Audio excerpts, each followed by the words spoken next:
Hello, and welcome to my channel, Reading Little Blue Books Out Loud. This is a little blue book. It happens to be Little Blue Book number 1708, and it is titled The Political Philosophy of Socialism, written by Morris Hillquit, and it is copyrighted 1931. This is part 2, and we left off with the beginning of a new chapter on page 14, Emergence of the Wage Worker. The radical economic changes brought a veritable social upheaval in their wake. Just as the early stages of the Industrial Revolution produced a new social and economic class, the manufacturing or trading middle class, or bourgeoisie, so did the modern capitalist revolution develop and perfect another new class, the numerous class of wage workers. For the modern wage worker represents an entirely new social and economic type in human society.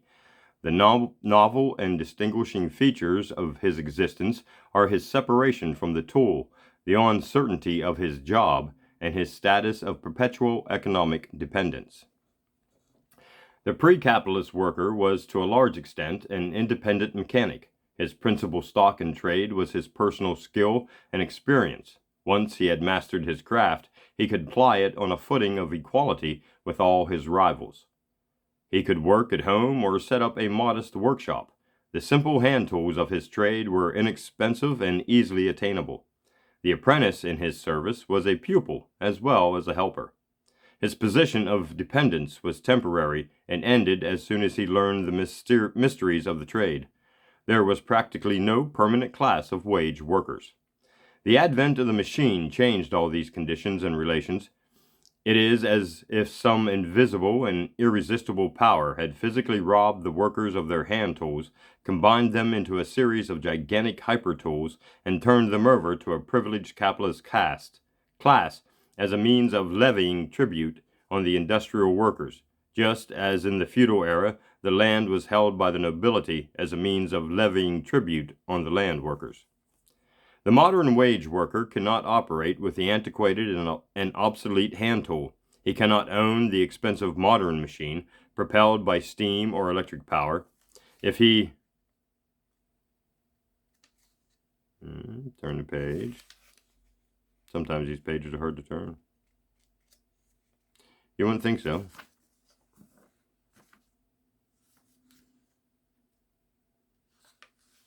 There it is. If he... My God, getting one page turned is a very difficult situation. There we go. If he could acquire it, it would be useless to him, for the machine is not an individual, but a collective tool. The workers as a class can only function through the use of the modern machinery and implements, and these are owned by a different class, the class of capitalists. They have ceased to produce independently for their own individual consumers or for the local market. They must look to the owners of the tool for an opportunity to work, for a job. With the growth of large-scale production, the jobs concentrate in the hands of an ever-diminishing number of powerful concerns. The 2.5 million railroad workers in the United States depend for their employment on a few score corporations, and the hundreds of thousands of steel and automobile workers have an even narrower choice. In the United States, as in all industrial countries, the bulk of the workers are employed by corporations operating on a large scale. The labor policy of these corporations is in each instance determined by a small group of executives, sometimes by one man. Since there are at all normal times many more workers than jobs, the theoretical equality between employer and worker as bargaining for labor terms becomes an absurd fiction. The individual worker in the capitalist area has no say about the conditions of his work. He must take them or leave them, as laid down by the employing concern. The plight of the modern wage worker was particularly aggravated by the advent of the labor of women and children. Such labor as an incident of domestic and agricultural economy has, of course, always existed, but it is only under the modern capitalist system that it is developed into an important factor. The modern automatic machine tends to level the requisite training, skill, and physical power of the worker, and sometimes dispenses with these qualities altogether. The machine performs its uniform and monotonous task. The worker's part is limited to watching and controlling its motions. These simple functions can often be performed by women and children, as well as by men, and the employing classes soon discovered that the labor of women and children could be had cheaper than those of men. The rapid growth of women and children and child labor meant to the modern wage worker not only the dissolution of his family, the breakup of the home, and particularly the stunting of the physical, mental, and moral development of the young working generation. It meant competition for his job and depression of his wages. Thus, the defenseless working class found themselves engaged in a tragically unequal struggle for life and bread with the all-powerful employing interests. In the labor market, the law of supply and demand ceased to function as a regulating and correcting factor. Liberty of contract became a license for merciless and unbridled exploitation. Another long page turn.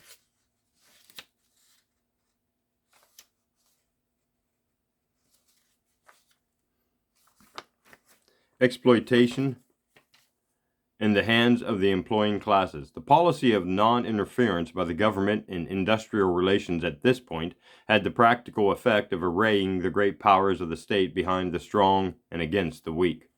What the working classes needed was not so much the shadow of personal liberty as the substance of social protection. The new political concept, new chapter. Thus, a new political concept sprang up among a new social class, dictated as always by its particular economic needs and interest. Collective responsibility, social protection, and government control became the cornerstones of the new political philosophy of the modern wage-working class, just as individual liberty, freedom of competition, and non-interference by the government were the foundations of the political philosophy of the rising middle class about 150 years ago. And as the political philosophy of the young bourgeoisie led to the rejection of the entire feudal system, so does the political philosophy of the advanced modern working class logically and inevitably culminate in the rejection of the capitalist system and the demand for the establishment of a new economic order, an order based on social responsibility, cooperative labor, and collective enjoyment. This new political philosophy is the philosophy of socialism. There is a complete historical analogy between the causes that led to the downfall of feudalism and the rise of industrialism, and those that make for the breakdown of capitalism and the advent of socialism. At the bottom of all great political transformations are radical economic changes. Feudal society was doomed when agriculture was superseded by manufacture and trade. The industrial order, based on individual production and free competition, must yield to a different form of society with the progressive socialization of production and suppression of competition. For in an advanced capitalist order, the process of wealth production necessarily assumes a collective, cooperative, and social character. New chapter, Socialization of Production and Management. And take a sip break because I've got cotton mouth.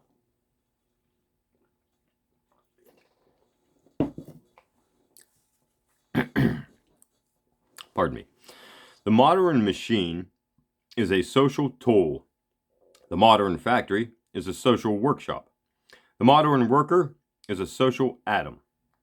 No factory worker nowadays produces a complete consumable article. Each of them create an endless number of uniform parts or particles, useless and meaningless in themselves, and acquiring sense and significance only when combined with countless other parts or particles produced by his fellow workers in the same or other workshops. The division of labor has entirely obliterated the individuality of the producer. The typical market commodity, even of the simplest nature, is the joint and collective product of hundreds or thousands of unidentified and unidentifiable workers in countless fields of mining or lumbering, railroad or steamboat transportation, machine building and factory work in all parts of the country or the world, who have perhaps never met each other, but have cooperated in its creation. The modern industrial machinery as a whole works collectively for the national and international markets. Among Along with the disappearance of individual production, there is a rapid process of elimination of individual management and competition. The basic and most important industries are, as a rule, conducted by huge corporations or trusts, who often enjoy a practical monopoly in their respective fields, and are in a position to fix the prices of their products or services more or less arbitrarily. It is safe to conjecture that the greater part of modern staple commodities are produced and marketed without competition. But while modern wealth is thus produced socially and collectively, it continues to be appropriated and enjoyed privately and individually. The private, personal, or corporate ownership of the social machinery and other sources and resources of wealth production has no longer any basis of justification in ethics or justice. It is merely an anarchistic survival of the age of individual production and management, while an economic system is in the period of viral growth and development. The ruling classes produced by such systems perform a useful social function and have some moral claim to the privileges which they enjoy. But when the economic basis of society changes the rules, classes lose their social function and usefulness, and the parasitic privilege of their descendants becomes a burden on society and an obstacle to social and political progress. It has thus been with the military and land-owning nobility of the feudal regime. It is fast becoming the fate of the capitalist class of our time. The progenitor of the modern capitalist, the industrialist of an earlier age, performed a revolutionary and useful task in breaking down the economic, political, and intellectual fetters of the Middle Ages, organizing industry, creating markets, introducing political democracy, spreading culture, and creating our contemporary civilization. But his work is largely done. The day of the capitalist as the industrial pioneer and builder is over. The typical modern capitalist is hereditary and parasitic. His wealth is represented by stocks and bonds of corporations, which he does not manage or direct. His part in industry is to receive dividend checks or to clip bond coupons, which represent tribute paid to him by the workers of the corporation. He may live in an antipodes, may be paralyzed or a lunatic. He will draw his profits just the same, and when he dies, these profits will continue being paid to his heirs. The real management of the corporate enterprise is in the hands of hired officials and employees, who often are entirely divorced from its ownership. It may, of course, happen that a large stockholder